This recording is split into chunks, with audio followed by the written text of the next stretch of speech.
At what point does Miles get perturbed by his usage in this offense? We all expect him to have less carries per game than he used to because the Eagles are going to throw the ball more. They don't think he's an option down by the goal line. He's singing for his supper this year, trying to get himself his best contract that he can, be it from the Eagles or anyone else. Will Miles speak out if he doesn't like the way he's being used?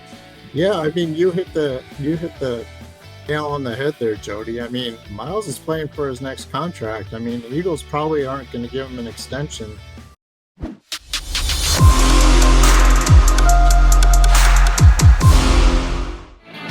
A Football Friday here on Birds 365. You got McMullen, McDonald, and our bud from down in Delaware. Martin Frank jumps aboard here with us on Birds 365.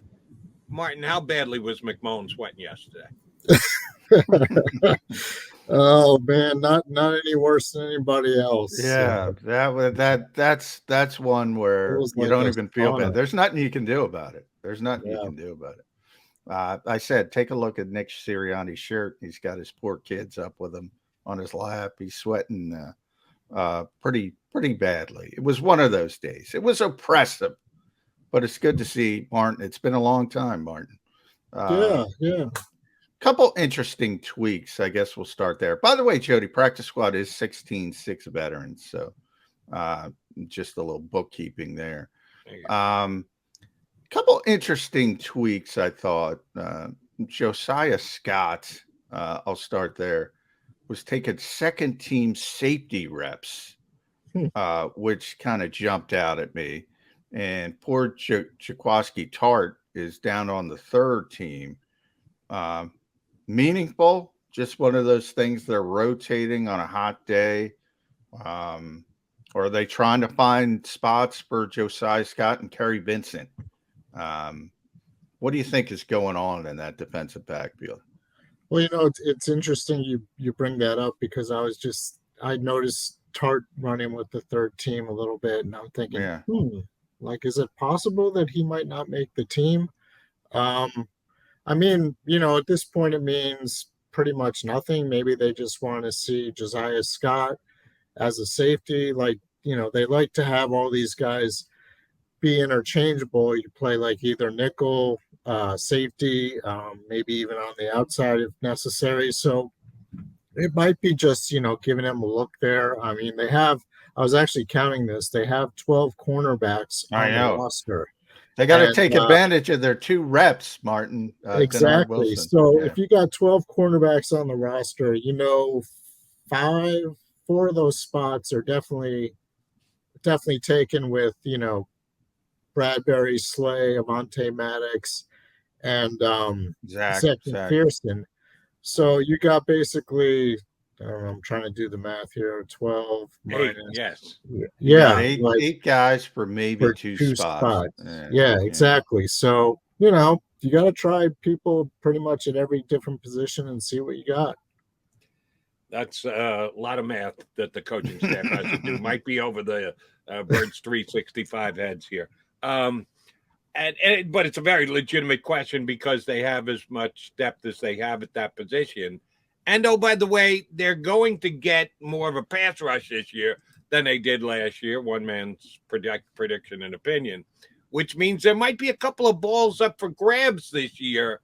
How big a part of that is going to be the Eagles' safety? We know Bradbury's come in and wowed people with the way that he's played. With the depth guys, with the last 2 guys that are going to make the team, how much of is it going to be based on playmaking ability, big playmaking ability, just doing what they have to do at their position? How do you think they are going to come up with who's going to get those last 2 corner spots? I think it's the preseason games are pretty much going to tell you everything. I don't think you're going to get, you might get some of the details like, for the back of the roster guys during the training camp practices. But when you look at the 3 preseason games, I don't think you're going to see very many starters playing any, if at all, during those 3 games. So that's basically a tryout for all those guys. Even on offense, you're not going to see Jalen Hurts. You might see Gardner Minshew the first game, but those guys aren't going to play. It's going to be Reed Sinnett and Carson Strong battling for the number 3 spot. This Eagles preseason football is going to be ugly, Mark. Yeah, it is going to be ugly. Like this is like the chance for all those guys. That's what like the Eagles use the preseason games for now. It's not to get guys ready for the season opener. It's to get guys, to like look at the back of their roster and figure out who's going to make the team. Yeah, it's interesting. It's interesting. To look around the rest of the league. Did you see any of the Hall of Fame game, Martin? Did you tune in? Josh McDaniels is like, this is the Super Bowl, baby. I'm going to win this game. He's got Josh Jacobs out there. He's playing him like a normal game.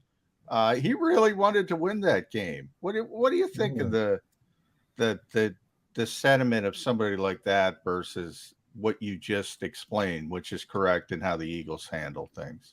Well, first of all, like I had a dentist appointment last night, so I couldn't watch any. Well, you missed it. And I think I was better off. No, I didn't really have a dentist appointment. A barn burner. You missed it. Dandy, Martin. Yeah. But, I saw like who Doug Peterson wasn't playing for Jacksonville, which is pretty much everybody. And I think a lot of teams are taking that approach. I mean, the Eagles did it last year. They had the practice sessions last year with the Jets, and they held everybody out of the game because that was their game.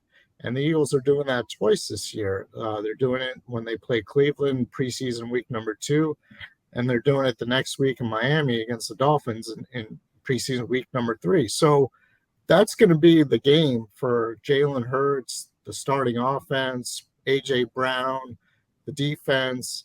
The games, the actual preseason games, that's where you're going to get the tryout guys. That's where you're going to get where they're going to try to figure out who's going to make the 53-man roster among all the guys in the bubble. So I think more teams are actually going to take that approach than what the Raiders did last night. I mean, it's great that they played Josh Jacobs, but what happens if he sprains an ankle? Yeah, they played their entire offensive line. They played a lot of their starters. It was kind of weird, especially because you have the extra preseason game with the Hall of Fame game. Right. So they still have their whole slot of 3. I don't know why they did that, but I don't think many teams are going to take that approach anymore. All right. Martin, I want to bring it back to the Birds and your quarterback scouting. We said it here on Birds 365 all off season. One of the things that Jalen Hurts had to be improved in, and you could make the realistic jump that he could do something like that second year as a starter after first full year as the starter for the Eagles. He needed to be able to get the ball out quicker and precisely and accurately. If that is accurate, the assessment that it needs to be improved, have you seen that yet in camp? Yes and no. I mean, it all depends on what they're working on that particular day, but there have been days where he's on target, where he's getting the ball out pretty quickly. There are also days where he's running to his left, trying to throw back across his body and getting intercepted. I mean, we saw that once. There are times when he's holding the ball too long and probably would have been, the whistle's blown dead for a phantom sack and everything. But I mean, that's the stuff that he's working on. I mean, we're there watching it, but we don't know the context of what the play is designed for. Is it designed for him to work on his checkdowns if his top guy's not open, if AJ Brown's not open, for example, instead of running, is he looking for his check down to Quez Watkins or Dallas Goedert over in the middle? And then is he just taking off like he would, maybe in a regular season game if he sees a hole? I mean, there's all these things that we're there watching, but we don't actually know in the context of what they're trying to accomplish on that particular play. But, from what I've seen, he's actually looked pretty good throwing the ball, for the most part. I mean, yesterday was wasn't a great practice for him. We saw him throw some balls away. We saw him just when nothing was open, kind of take off. But then at the same time, Devontae Smith didn't practice because he's got a groin injury. Zach Pascal was held out of team drills. Greg Ward's not practicing. So, and it was also brutally hot. So I don't know. I mean, it's hard to tell from these preseason games. I mean, we probably won't. I mean, preseason practices, we probably won't get a good feel for that until they actually practice with the Browns and the Dolphins, because then they'll be going against the number one defenses for both those teams, and they're going to be trying to make some plays and all that. I mean, I think that's when we're going to get a real indication of how much Jalen Hurts has improved, because we're obviously not going to get it in the preseason game. So those practices are pretty much going to be the games for him. Yeah, and I think the bigger issue yesterday, Martin, was no Jordan Mailata, no Andre Dillard. So they had LaRaven Clark against the Eagles' first-team defense. And the only thing hotter than the weather was the Eagles' pass rush. I mean, they were all over Jalen Hurts. But I do want to bring up those receivers, and obviously Devontae, he was out there, so that's a pretty clear indication it's not that serious. They wouldn't let him out on the field if it were serious. But Jalen Reagor's gotten an opportunity over the last two practices to get some first-team reps. Dare I say, he's been pretty good, Martin. He's been making a play here and there. Fool's gold. What do we got with Jalen Reagor? Yeah, it's funny because he was kind of like the star of camp last year with the one-handed grabs. OBJ last year. Exactly. He did that, was against the Patriots in one of the practices last year. And like you mentioned, on Tuesday, he got behind two defensive backs, caught a deep ball from Hurts, made a sliding catch, when Hurts was scrambling on another play. He didn't really do all that much yesterday, even though he beat Bradbury in one-on-ones. That was impressive because Bradbury has been tremendous. He's he's talented, but can you trust him? He's already gotten into social media kerfuffles. Who's going to attack John Clark? I mean, John Clark's the nicest guy in the world. He's not going to rip anybody. He ripped Jalen though. Did he? He ripped him, or he just said he dropped a pass, which he did. It was factual. That was sort of like Miles getting upset at the guys who said he was taking second-team reps. Well, you were taking second-team reps. Doesn't mean you're the second-team running back, but it's factual. Yeah. My bigger concern is, and Brandon Graham talked about this a little bit, and he even used the word maturity.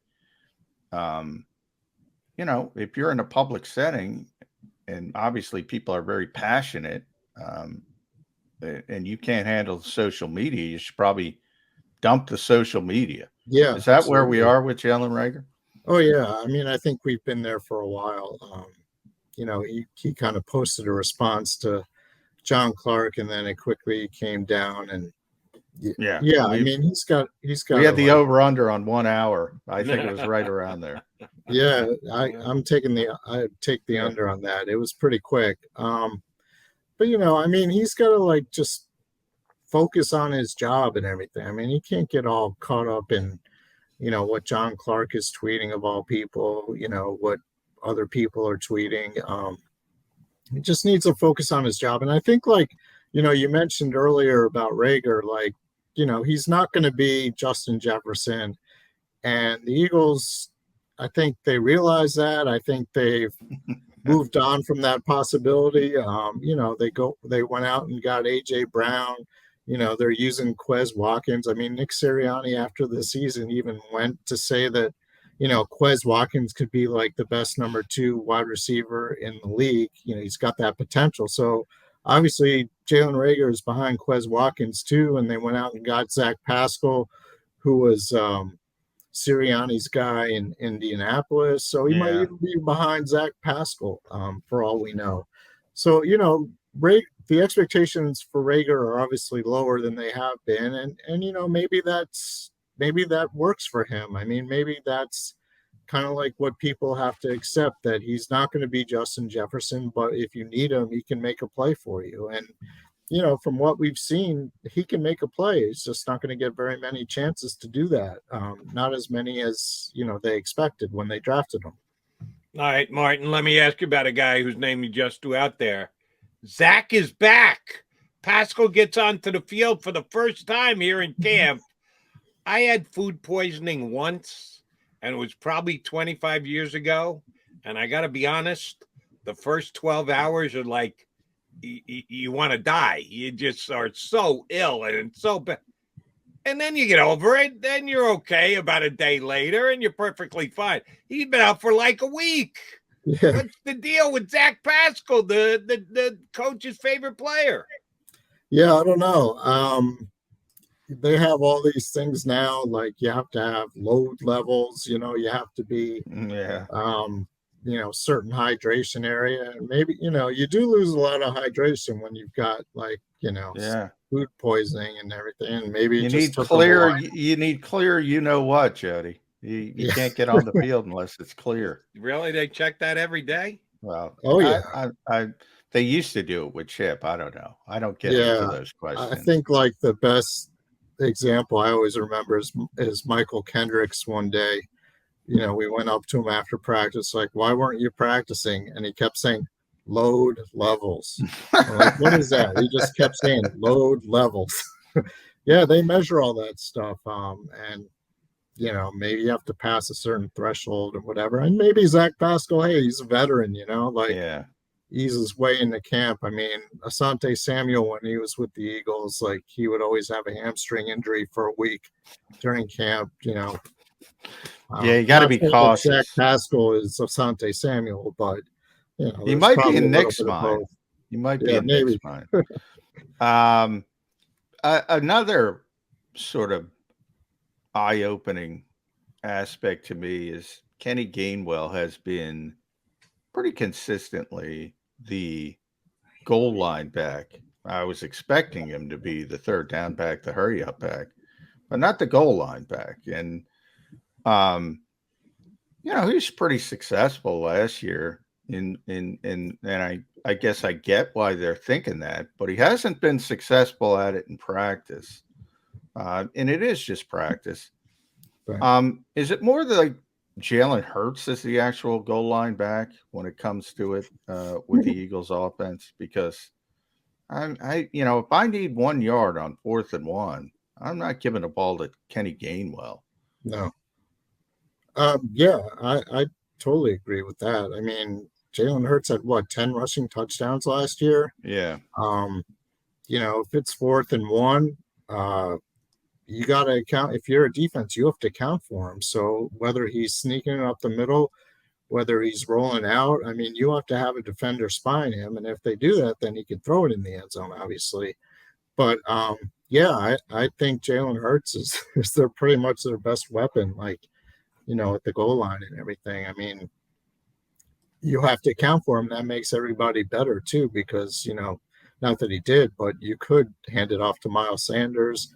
You could throw it. I mean, Sanders didn't score any touchdowns last year, but Jalen. No, it's interesting to me they don't consider Miles a goal line back, and either do I. But I wouldn't consider Kenny Gainwell a goal line back either.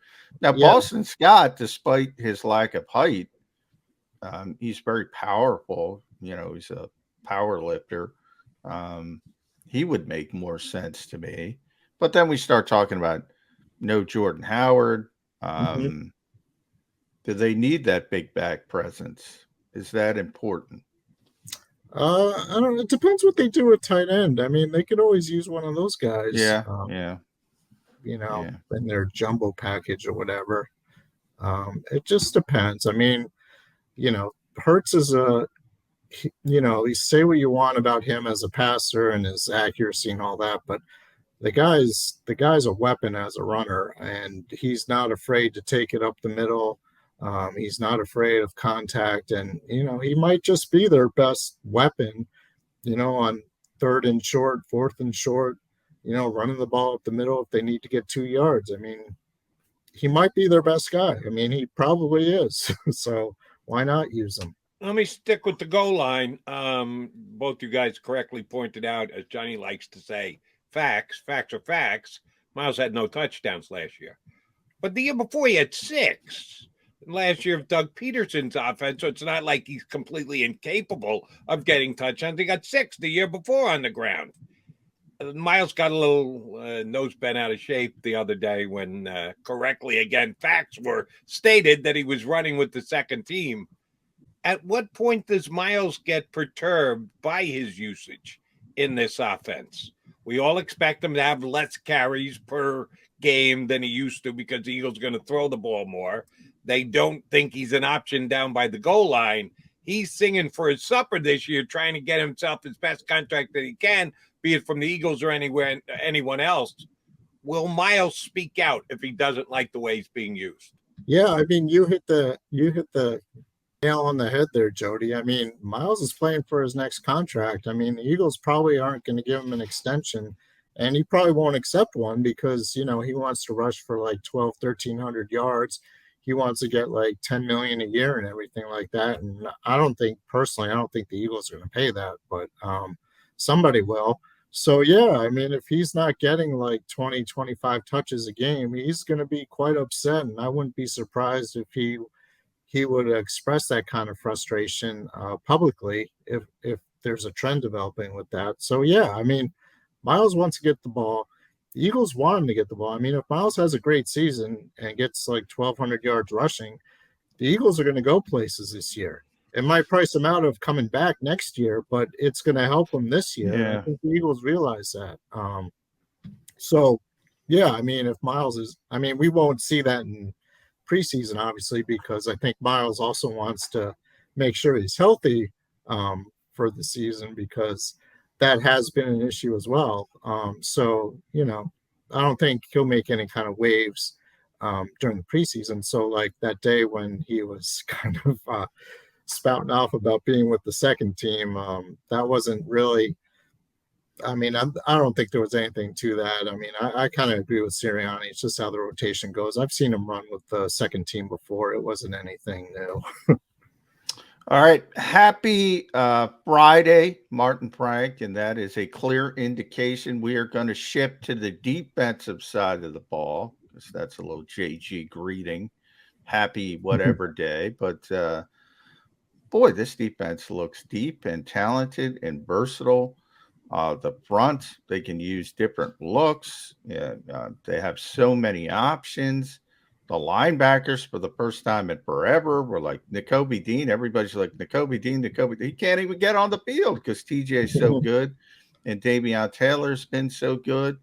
And Kaiser White has been solid. The cornerbacks have been unbelievable. Darius Slay probably has a little bit of trouble with A.J. Brown's size, but that's understandable. Everybody has trouble with his size. Marcus Epps has looked solid. Anthony Harris is okay. He's just there, but he's a veteran. He knows what he's doing. Yep. This defense has got a chance to be really good, or am I overstating things, Martin? I don't think you're overstating things. I mean, if they're getting pressure, I mean, all of it depends on the defensive line. If they're getting pressure on the quarterback, that's going to make the linebackers better. That's going to make the cornerbacks better and the safeties better. So, a lot of it, one guy you did mention is Brandon Graham, who's looked really good. Wow, he's looked unbelievable. Coming off the Achilles injury. I think, who was it the other day saying, like, you can't even tell Tracy Rocker, defensive line coach, like, you can't even tell he ever had an injury. I mean, he's been running with the second unit a lot. Yeah. I mean, by the way, Miles Sanders, he's not really Brandon Graham's not making waves about that. So yeah, I mean, like from what we've seen, the defense has been great. And, they're obviously playing against the Eagles, so we haven't seen them like in a real competition or anything like that. But I mean, there's a potential there. That defense being really good, and it's all based on the defensive line getting pressure on the quarterback, because I think that kind of like is the catalyst for everything else. I mean, the linebackers looking better as well as the defensive backs. So, Hassan Reddick, I mean, if he's in the backfield, if he's chasing down, like I saw him yesterday, they did a handoff to Miles Sanders to the outside, kind of like a sweep, and Hassan Reddick chased him down. Like, closing speed was incredible. I mean, obviously they're not tackling, but that's the kind of potential he brings, and he can get after the quarterback. I'm kind of a little bit worried if they have him dropping into coverage too often, but, maybe he can do that. I don't know. It's going to be interesting to see, because this defense definitely has a lot of potential to be really good this year. All right, between the two, you ran out there about 7 or 8 or 9 names of guys who've looked good so far on the Eagle defense this spring. Neither one of you got around to the highest paid guy on the Eagles defense. Fletcher Cox, living the veteran life, not worried about it, not putting in all that much effort, days off, or is Fletcher flashed? They gave him $14 million this offseason. They should have some expectation for him. Have you seen anything out of Fletcher Cox? Not a whole lot, but I think the thing with Fletcher Cox is you got Jordan Davis now. If Fletcher Cox is not playing well, if he's unhappy with the fact that Jonathan Gannon's making him play screens, well, Jordan Davis is going to play more. Jordan Davis has been, from what I've seen, he's been pretty much unbelievable, unstoppable. And he's such a massive presence there in the middle. I mean, it's weird looking how think, big he is. John, you and I were talking about this, when you're watching from up on the grandstands and you see him line up over Jason Kelce from that vantage point, he totally engulfs Jason Kelce. You can't even see Kelce. It's like an eclipse. Yeah. You can't you don't even know he's there. You say, who's the first team center? I don't know. I can't see him. Yeah. So unlike past years, I mean, Fletcher Cox wasn't playing well. The Eagles were in pretty much big trouble. But now, Jordan Davis, I think, is going to play, and he's going to play a lot, even as a rookie. And then, next year, I mean, both Fletcher Cox and Javon Hargrave, they're in the last years of the contract. And I think at least one of them is not coming back. So, Davis is going to be a force for many years, and I think we're going to see some of that this year. That's why I don't think there's Fletcher Cox has been all right, but if he's not playing well, then Jordan Davis will play more. All right, I'll end it there since we're doing the defensive line with you, Martin. Everybody follow Martin on Twitter at mfranknfl. You can read him, DelawareOnline.com. Does a tremendous job covering this team. And he's a good Michigan man, unlike those shady Stephen Ross and Tom Brady. But is there such a thing as a good Michigan man? Hey. Don't tell me you went to Ohio State. Yeah. One of the Eagles interns went to Ohio State. What's her name? I'm bad with names. I feel bad. Kayla. Yeah, Kayla, Eagles intern, went to Ohio State. So we had a little headbutting between the Buckeyes and the Wolverines. But defensive line, you mentioned Brandon Graham a little bit earlier, how good he's looked. Fletcher, Brandon's a guy specifically, he seems to have accepted the fact he's 34 and he's going to have a lesser role. But if he plays like Brandon Graham, how the heck are you taking him off the field? Coaches always say it's a good problem to have. Mm-hmm. But, how do you get reps for Brandon Graham and Milton Williams, who's a good young player, when you're that deep? Is that something that could be sort of an unintended consequence problem? Yeah, but it's not a bad unintended consequence. I mean, he is 34 years old, so he's not going to, ideally you don't want him playing 75, 80% of the snaps like he has in the past. And you got Josh Sweat and you got Derek Barnett. Say what you will about Barnett, as long as he's not being flagged for unnecessary roughness and late hit on the quarterback and all that. Those guys have value, and those guys are younger, and they're going to get a chance. And even Teron Jackson has looked pretty good in camp so far. He might get some snaps here and there. I think for the Eagles, it is a good problem to have, because you don't want Brandon Graham totally burning himself out and everything. You want it, and it's actually the same thing with Fletcher Cox. You want them to play, but you want them to play where they can maximize what they have. So if Fletcher Cox is playing more in obvious passing situations, well, then he doesn't have to read what the offense is doing, and he doesn't have to drop back, cover someone on a screen or whatever. He can just attack. And when Fletcher Cox is attacking, that's when he's at his best. And it's kind of like the same thing with Brandon Graham. If he's playing like 50% of the snaps, those 50%, he's, at full strength. He's not tiring out. He's not wearing down and everything. So I think that's kind of like what they want. I mean, they want to have those guys at their best. And the best way to do that, especially at their age, is to kind of like give them a break here and there. And if they have guys who are capable of filling in when they're not in, which the Eagles do in this case, then that makes them all better. So I think it's a good problem to have in that case. All right, last question, kind of following up where we were just at. 2 out of 3. 3 guys to look at. Only 2 get activated week 1. The Johnson brothers or Derek Barnett. If they go with 7 outside linebackers / defensive ends, who's sitting week 1? If we assume all of them make the 53, but only 2 are going to be activated opening week against the Lions, out of the 2 Johnsons and Derek Barnett, which one's DNP coach's decision? I'm going with Patrick Johnson as the DNP coach's decision. I think they like Kyron Johnson, A, because he's kind of like Hassan Reddick mold, and B, because he's supposed to be the special teams like demon. Yeah, basically. So I think it's about special teams at that point. Yeah. So Martin, in that case, if there's a tie, Derek B not going to play special teams. They're not going to ask Mr. No, Barnett but Derek's to play special teams. Derek's going to play defense though. So yeah. Unfortunately for Jody McDonald, he's going to be out there playing defense. Not unfortunately for me. It'd be unfortunately for the Eagles when he jumps offside on a 3rd and 4. He did jump offsides yesterday. Was that Brandon? Brandon jumped offsides. Did Derek jump offsides yesterday? That might have been Tuesday. I don't remember.